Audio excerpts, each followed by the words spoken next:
If you ask Kalief Browder, you ask his mom, or you ask anybody that lives around him in the Bronx, whether or not the Bill of Rights is being defended, he lives in that other America that Martin Luther King talked about.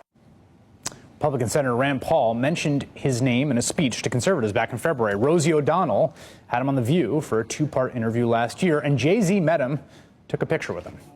But before his case became notorious, Kalief Browder was just a kid from the Bronx who was arrested in May of 2010 for allegedly stealing a backpack. He was 16 years old. Browder proclaimed his innocence to the officer who cuffed him, and in a profile in the New Yorker last year, he said he remembers an officer telling him, "We're just going to take you to the precinct. Most likely you can go home." It would be 3 years on Rikers Island before he went home again.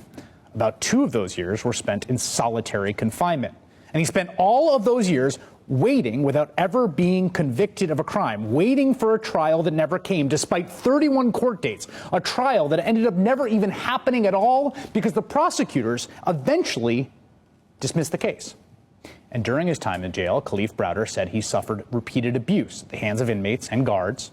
In this video obtained by the New Yorker, Browder was handcuffed and escorted from solitary confinement to the shower. At one point, he turned to the guard and appeared to say something. The guard then threw Browder to the ground, smashed his face into the floor. Browder was finally released from jail in May of 2013, having been charged of nothing. He was no longer a teenager. He was now 20 years old. He tried to get his life back on track, but found it difficult. He told the New Yorker, quote, "I'm mentally scarred right now. That's how I feel, because there are certain things that changed about me and they might not go back." On Saturday, Kalief Browder hanged himself outside of a bedroom at his parents' home. He was 22 years old. Joining me now, Jennifer Gonerman, who reported Kalief Browder's story for The New Yorker, Paul Prestia, Browder's attorney, who filed a suit on his behalf 2 years ago against New York City, the NYPD, the New York City Department of Corrections, and the Bronx County District Attorney. Thank you both for joining me. Thank you, Chris. I understand that you were both close to him, and I'm very sorry for your loss. Will you tell me your reaction to the news, his family, how they are doing? Chris, this is the saddest story you've ever heard. And, you know, you just articulated most of it in a minute. But if you knew the details of what Kalief endured in solitary, it's devastating. It's devastating to know that this young man had to go through this at that age and was subjected to, you called it abuse, Chris, and I think you misspoke. It was torture. He was tortured, literally by those guards and figuratively by that system that kept him in jail for 3 years.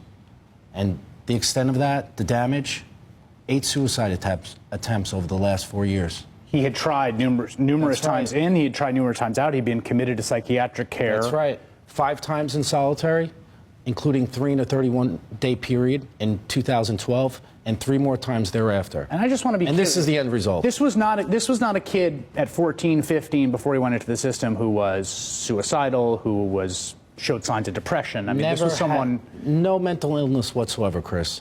And that's what's so shocking about this story and so saddening about this death. Jennifer, how does this happen in America? We have a Constitution, you have a right to speedy trial. 3 years without charges is not speedy by definition. How extreme or routine is something like this? You know, in some ways, Kalief's case is a little bit of an outlier. He spent 3 years on Rikers Island, trapped there without having been convicted of a crime.